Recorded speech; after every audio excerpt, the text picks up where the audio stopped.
స్వామి కార్యం జగన్ స్వకార్యం. టీటీడీ వ్యవహారంలో ఎప్పుడు జగన్ రెడ్డి ముఠ తప్పులు చేసినా ఆ తప్పులను భుజానేసుకుంటాడు సుబ్రహ్మణ్య స్వామి. సుప్రీంకోర్టు ఏర్పాటు చేసిన సిట్ స్పష్టంగా కల్తీ జరిగింది, 100% కల్తీ జరిగిందని చెప్పిన తర్వాత ఆనాటి చైర్మన్ వైవి సుబ్బారెడ్డి కల్తీ చేశాము ఆ మాట వాస్తవం అని చెప్పిన తర్వాత కూడా సుబ్రహ్మణ్య స్వామి లాంటి వాళ్ళు ఏకసభ్య కమిషన్ వేయడం ఏంటి అంటూ కోర్టుకు వెళ్లడాన్ని ఏ రకంగా చూడాలో ఆ దేవదేవుని భక్తులు ఆలోచించాలి. వీళ్ళందరూ ముసుగులో ఉన్న జగన్ రెడ్డి భక్తులు అనేది స్పష్టం. సుబ్రహ్మణ్య స్వామి, ఐవైవిఆర్ కృష్ణారావు, ఉండవల్లి అరుణ్ కుమార్, ప్రొఫెసర్ నాగేశ్వర్ గారు లాంటి వాళ్ళు ఎందుకు ఆ మహాపాపాన్ని సమర్థిస్తూ జగన్ రెడ్డిని వెనకేసుకొస్తూ ప్రజలను తప్పుదోవ పట్టిస్తున్నారన్నది ప్రజలు, ఆ దేవదేవుని భక్తులు, హిందూ సంఘాలు, మఠాధిపతులు, పీఠాధిపతులు ఆలోచించాలి. వీళ్ళకి ఏం అవసరం? హిందువుల మనోభావాలతో ఆడుకున్న జగన్ రెడ్డిని భుజాన మోయాల్సిన అవసరం ఈ వీళ్ళకి ఎందుకు? ఏమి ఆశించి వీళ్ళు భుజాన వేస్తూ తిరుగుతున్నారు? కోట్లాది మంది ప్రజలు కొలిచే ఆ దేవదేవుడిని జగన్ రెడ్డి ముఠ ఆ రకంగా మోసం చేసి, ద్రోహం చేసి, అన్యాయం చేసి,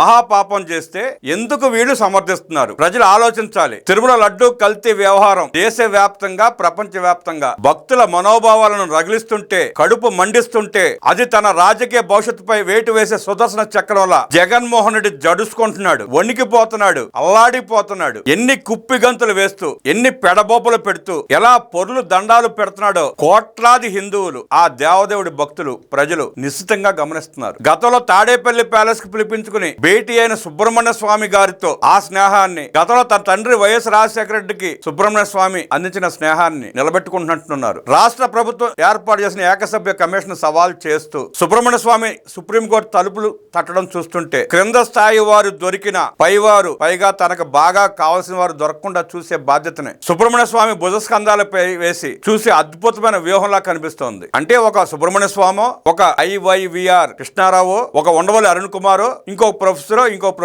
ఇంకా తన పేటీఎం గాళ్ళు ఆ మహాపాపాన్ని తప్పుదారి పట్టిస్తే ప్రజలు నమ్ముతారన్న భ్రమల్లో ఇంకా ఉన్నాడు జగన్ రెడ్డి. ఎవ్వడు చెప్పినా, ఏ స్థాయిలో ఉన్నవాడు చెప్పినా, జగన్మోహన్ రెడ్డి నువ్వు లడ్డూలో చేసిన మహాపాపం మర్చిపోయేది కాదు, క్షమించేది కాదు, నిన్ను వదిలిపెట్టేది కూడా కాదు. అధికార దుర్వినియోగం నుండి అరెస్టుల వరకు చూస్తే ఈ కేసులో ప్రధాన సూత్రధారి A1 1993 బ్యాచ్ IPS అధికారి. కల్తీ మీద చర్చలు ఆపాలి. మా ముఠ ఆ మహాప్రసాదానికి చేసిన మహాపాపాన్ని ప్రజల్లో చర్చ జరగకుండా చూడాలి. విచారణలు వద్దు అంటే కోర్టుకు వెళ్లడం వెనక ఉన్న వ్యూహం. అసలు ఉద్దేశం ఎవరిని రక్షించడానికో అందరికీ అర్థమవుతూనే ఉంది.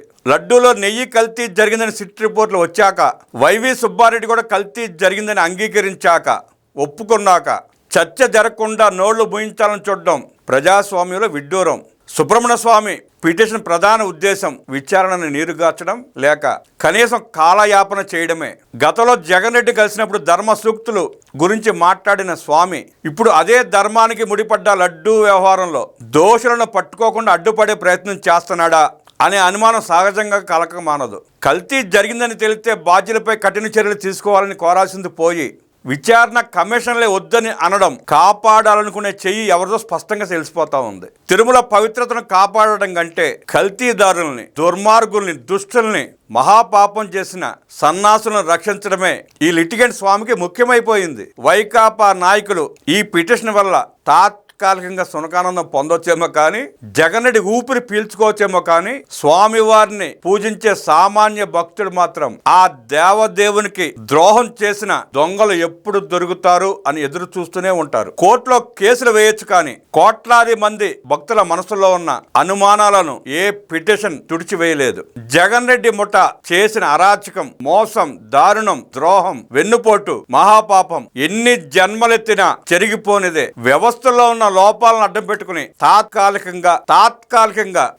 అంటే అదేదో వివేకానంద రెడ్డి హత్య కేసు లాగానో, నీ మీద ఉన్న CBI ED ఛార్జ్షీట్ లాగానో, కోడికత్తి సీను కేసు లాగానో ఏళ్ల తరబడి తాగదు. తాత్కాలికం అంటే కొద్ది రోజులు, కొద్ది మాసాలు మాత్రమే. జగన్ రెడ్డి నీ పాపం పండుతుంది. ఆ దేవదేవుడు మీ వేషాలన్నీ చూస్తూనే ఉన్నాడు. మీరు వ్యవస్థల నుండి తాత్కాలికంగా తప్పించుకున్న ఆ దేవదేవుడి కంటి చూపు నుంచి మాత్రం తప్పించుకోలేరు. అసలు ఆనాడు మహాపాపం చేసిన వైవి సుబ్బారెడ్డి మేము ద్రోహం చేశాం, కల్తీ చేశామని ఒప్పుకున్న తర్వాత హిందువుల పెద్దల ముసుగులో ఉన్న ఈ 5 6 జగన్ రెడ్డి భుజం కాయడం అంటే హిందువులకు ద్రోహం చేయడమే, హిందువుల విశ్వాసాలని దెబ్బతీయడమే, ఆ దేవదేవుడికి నమ్మక ద్రోహం చేయడమే. ప్రజలు, భక్తులు, హిందూ సంఘాలు ఆలోచించాలి. అలా మాట్లాడే వారిని నిలదీయాలి. అలా నిలదీసినప్పుడే వారు ఇష్టానురీతిగా మాట్లాడటం, వ్యవహరించడం మానుతారు. లేదంటే ఇదే కొనసాగుతూ ఉంటుంది. ఓం నమో వెంకటేశాయ.